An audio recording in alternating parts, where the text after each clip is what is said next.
12 de la tarde con 31 minutos. Inmediatamente hacemos una comunicación directa con Yadira Aguagallo. Ella fue pareja de Paul Rivas, quien fue fotógrafo de Diario El Comercio,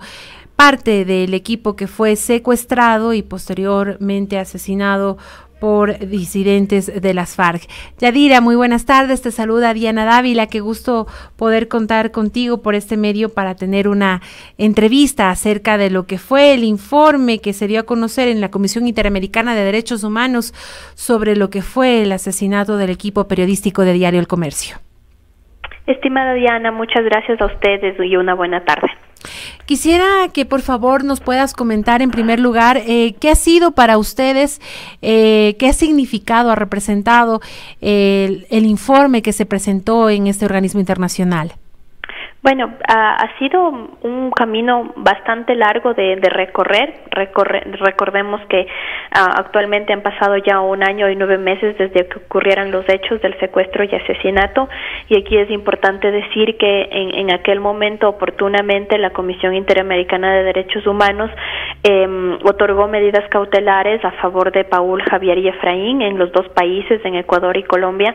que lamentablemente fueron expedidas el día 12 de abril, cuando ya se había o cuando se estaba confirmando la noticia del asesinato. Sin embargo, la emisión de esas medidas cautelares fue un paso fundamental. Esas medidas que fueron solicitadas por Fundamedios, por la FLIP de Colombia, también con la firma de los familiares de los 3. Esas medidas fueron importantes para después desarrollar un mecanismo de seguimiento inédito en el continente, porque muy pocas veces se lo ha hecho. En realidad, Ecuador es el tercer país o es el tercer caso en el que la Comisión decide crear un mecanismo especial que consistió en que un equipo de investigadores de alto nivel del continente realizó un seguimiento a los trabajos de las fiscalías, y finalmente ese seguimiento o los resultados de ese seguimiento fue lo que se entregó la semana pasada en la ciudad de Washington, precisamente en las oficinas de la Comisión. Y entonces, tal como lo dijimos en ese entonces, el día jueves de la semana pasada, no representa o no debería representar para los 2 estados el fin de nada, ni el fin de la medida cautelar, ni el fin del mecanismo. Más bien debería ser considerado como un inicio, como un insumo que las 2 fiscalías puedan tener para hacer un trabajo diligente, apegado a la justicia y en beneficio de la garantía de los derechos de todos los ciudadanos. En este informe tal vez se menciona algo de lo que pudo haber pasado, qué fue lo que pudo haber ocasionado que la muerte precisamente de los 3 colegas, o no se hace, no se recogen elementos al respecto. Bueno, el informe es de carácter público, se encuentra colgado en la página web de la Comisión Interamericana para quienes lo quisieran consultar, y también ha sido distribuido por las redes de Nos Faltan 3, ya que el informe es de carácter público. Ahí quisiéramos resaltar 3 cosas que son fundamentales. La primera, que tiene que ver, que es una recomendación importante que le hace la Comisión Interamericana a los 2 países, principalmente al Estado ecuatoriano, es la investigación sobre posibles omisiones de carácter estatal que se pudieron haber cometido y que no beneficiaron a la seguridad ciudadana y de civiles en la frontera norte. El informe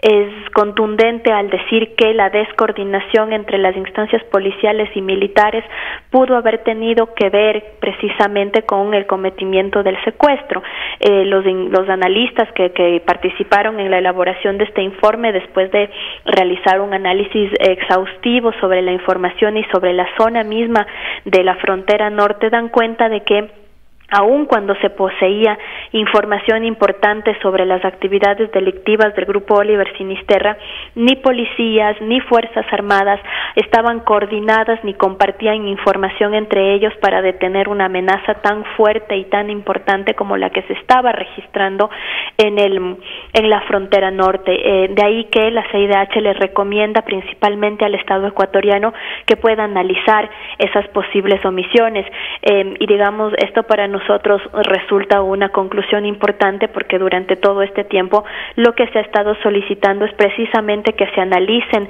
esas posibles omisiones o acciones aún para descartar esa responsabilidad. Sin embargo, la Fiscalía no lo ha tomado en consideración y lo que esperamos es entonces un reencauzamiento de la investigación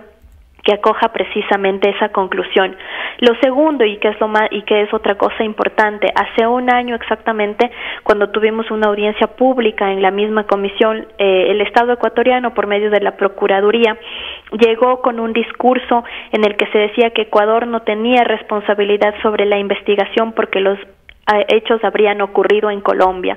y el informe manifiesta que el delito, es decir, el delito de secuestro, se configura en Ecuador, se comete en Ecuador, y que si bien son llevados después a Colombia los tres y ahí se da su asesinato, es una responsabilidad de los dos estados la investigación, porque les compete a los dos, toda vez que la amenaza estaba sobre la frontera, y estaba sobre una frontera que además todos conocemos que es de carácter permeable. Entonces los dos estados deberían asumir como propias las investigaciones y dejar de echarse la responsabilidad del uno al otro. Y en ese sentido también la comisión establece que Paul Javier y Efraín no ingresaron a la zona de Mataje de manera irregular, no lo hicieron de forma temeraria, no lo hicieron por un paso clandestino o por un camino oculto, lo hicieron con el conocimiento de las autoridades militares de la zona, lo hicieron con el permiso de las autoridades militares y policiales de la zona, de ahí que recaía sobre ellos la responsabilidad de su protección dentro del área de Mataje. Y lo tercero y fundamental es que la comisión les pide o les recomienda a las dos fiscalías que establezcan un equipo de coordinación conjunta para el esclarecimiento de los hechos. Durante 1 año y 9 meses ambas fiscalías en el discurso han dicho que trabajan juntas. Sin embargo, no existe ningún mecanismo formal de cooperación entre las dos, y las diligencias para que funcione precisamente esta cooperación entre las fiscalías se han dado recién hace pocas semanas. Entonces creemos que esas son cosas entre los múltiples puntos. Recordemos que este es un informe de 103 páginas que tiene que ser analizado con mucha rigurosidad y responsabilidad, pero estas son 3 acciones o 3 puntos que sería importante resaltar, Diana. ¿Y qué expectativas tienen, Yadira, con el cumplimiento precisamente de todas estas observaciones que hace la Comisión Interamericana de Derechos Humanos, tomando en cuenta que el gobierno varias veces ha mencionado por un principio, por ejemplo, la desclasificación de la información, lo cual no se cumplió? Y en este caso, por ejemplo, con las recomendaciones, ¿qué esperarían ustedes? ¿Que ambos estados sí respondan correctamente, den realmente la información al 100%, o cuál es su perspectiva al respecto? Bueno, principalmente que los estados aprovechen la oportunidad histórica que la Comisión Interamericana de Derechos Humanos les ha puesto en las manos. Recordemos que el gobierno actual ha dicho que le ha devuelto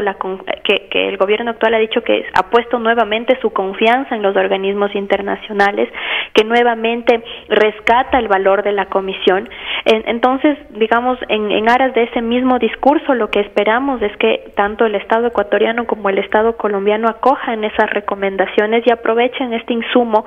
de este mecanismo que se ha puesto en sus manos como una forma de acabar con la impunidad cuando se trata de crímenes contra periodistas. Lo dijimos al inicio de la entrevista, Diana, estos mecanismos son muy pocos en toda la historia de la Comisión Interamericana, se han dado en realidad solo en 3 ocasiones. El Estado ecuatoriano y el Estado de Colombia no pueden perderse la oportunidad histórica de aprovechar un insumo que la Comisión les está entregando para que sus fiscalías y sus sistemas de justicia puedan actuar precisamente en justicia, en derecho, con el debido proceso y garantizando los derechos de sus ciudadanos.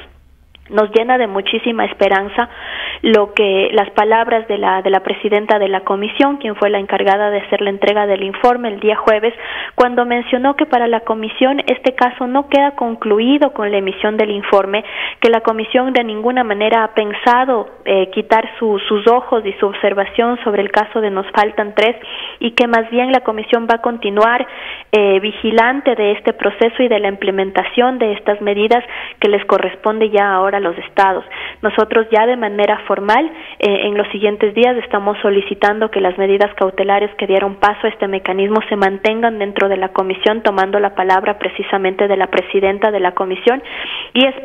queremos nuevamente tomarle la palabra al Estado ecuatoriano, cuyos representantes explicaron que el informe ha sido entregado a las autoridades competentes. Y entonces esperamos que ahí haya un verdadero aprovechamiento de este recurso. Recordemos que el propio Estado ecuatoriano fue quien financió, aunque al final retiró una parte del financiamiento, pero digamos en su mayoría financió el mecanismo, y una parte de rendir cuentas sobre lo que costó ese mecanismo al Estado ecuatoriano también es cumplirlo. Es decir, no se puede perder la oportunidad del Estado ecuatoriano de cumplir con esas recomendaciones, ni tampoco de haber destinado un presupuesto que después no va a ser utilizado en beneficio no de 3 familias, no del equipo periodístico, no de los periodistas, no de los comunicadores sociales, sino del país en general, porque en la medida en la que tenemos más información y más estándares para impartir justicia, los derechos se garantizan de mejor forma a los ciudadanos. Yadira, y tal vez de pronto en el organismo se da algún plazo, se sugiere tal vez algún plazo para que los estados respondan. Hay que mencionar que usualmente en los sistemas internacionales o en el sistema interamericano la resolución de las cosas tarda muchísimo, ¿no? Para nadie Para nadie es desconocido que los procesos pueden llegar a durar años, y en este caso la comisión de manera muy rápida ha organizado un equipo de investigación que hace un acompañamiento a las fiscalías y ha puesto estas recomendaciones en manos de los estados. No se establece un plazo para que esas recomendaciones se puedan implementar, pero lo que esperaríamos, precisamente por todas esas ofertas que tú mencionabas, como la desclasificación de la información, como hacer todo para que el crimen no quede en la impunidad, como honrar la memoria de Paul, Javier y Efraín, lo que esperaríamos es que los dos estados de manera urgente se pongan en contacto y empiecen a delinear un mecanismo para implementar esas recomendaciones. Nosotros hemos atravesado casi 2 años de escuchar promesas por parte de las autoridades de decir que se toman en serio el caso. Lamentablemente, 1 año y 9 meses después hay que continuar diciendo que no es así, que esto no ha ocurrido, pero la historia le sigue dando oportunidades a los dos estados. Entonces esperemos que precisamente para el próximo año ya se puedan estar viendo la implementación de estas medidas. Entre algunas cosas de las que se hablaron en Washington está que el propio relator pueda hacer un seguimiento con visitas periódicas a los dos países para mirar cómo está avanzando, porque es impresionante el nivel de impunidad que existe cuando se asesina a un periodista, cuando se agrede a un comunicador social, y cuando eso pasa, cuando hay impunidad, cuando no se castiga a los responsables, cuando no se establecen responsabilidades en todos los niveles, damos paso a que esas agresiones se sigan cometiendo. En todo caso, esperamos que realmente ambos estados, el ecuatoriano, sobre todo al ser responsable precisamente del equipo periodístico que era ecuatoriano precisamente, dé una respuesta antes de que termine este gobierno. Se viene un año preelectoral que tal vez sea como un justificativo para decir que hay temas más relevantes o qué sé yo, con todo lo que ha pasado con anterioridad. Los antecedentes que se ha tenido, que definitivamente, como tú bien dices, se esperaría que con la comisión, con el informe de la comisión, con la vigilancia que va a tener la Comisión Interamericana sobre lo que vayan realizando respecto a este caso los dos gobiernos, realmente se vaya ya concretando en acciones. Si no, en Colombia, que también es responsable, en Ecuador también se siga dando esto, precisamente quede esta deuda saldada antes del 2021, con el fin de que se honre, como tú decías, la memoria de nuestros 3 colegas. Muchas gracias, Diana. Estoy de acuerdo con lo que tú planteas, y sobre todo en este 2020 que la coyuntura precisamente es preelectoral. Las decisiones no deberían ser tomadas por el cálculo político, sino por el aseguramiento de los derechos precisamente. Lo que esperamos es eso, que que se aleje el cálculo político de toda la investigación por el asesinato de Paul, Javier y Efraín, no solamente de ellos, de Oscar y Katy, que también murieron en circunstancias similares, de ciudadanos que estaban haciendo sus labores en Fuerzas Armadas también. Eso se tiene que esclarecer. Solamente en la medida en la que se hace podemos garantizarle seguridad a nuestros propios ciudadanos en ciudades tan complejas como la frontera norte, frente a amenazas tan complejas también como el crimen transnacional. Lo único que se solicita es que el caso no caiga en el cálculo político, que las autoridades colaboren efectivamente y que la Fiscalía haga el trabajo que tiene que hacer, porque el trabajo de la Fiscalía no es la defensa a ciertos personajes que estuvieron involucrados en el caso. El trabajo de la Fiscalía es precisamente crear una línea de investigación que permita que después todos esos responsables, estamos hablando de todos los responsables, Diana, tanto los autores materiales como intelectuales, pero también aquellos que pudieron haber permitido que esto ocurra, sean llevados a un juicio y en ese juicio se puedan establecer las responsabilidades que se tengan que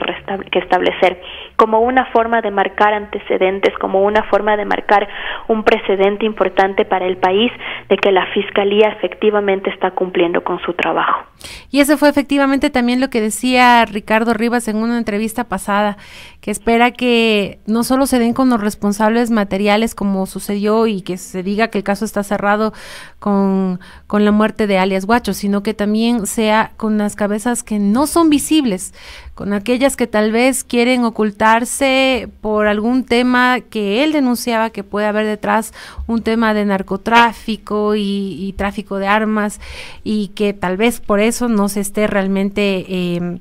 destapando todo este caso. Como tú bien dices también, esperemos que ya en este próximo año realmente empecemos a ver los resultados de lo que sería un gobierno responsable que dé la información correcta al 100%, adecuada y transparente de lo que sucedió con nuestros compatriotas. Muchísimas gracias, Yadira, por tu comunicación con nosotros. A ustedes, Diana, muchas gracias, y reiteramos nosotros aquí este mensaje de que las cosas no terminan con la emisión del informe de la CIDH. Si acaso es un inicio de una gran oportunidad que tiene la Fiscalía de este país para hacer las cosas bien. Muchísimas gracias. 12:48 p.m. estuvo en comunicación con nosotros vía telefónica Yadira Aguagallo. Ella fue pareja de Paul Rivas, uno de los integrantes del equipo periodístico de Diario El Comercio, que fue secuestrado y posteriormente asesinado por un grupo de disidentes de las FARC. 12:48 p.m.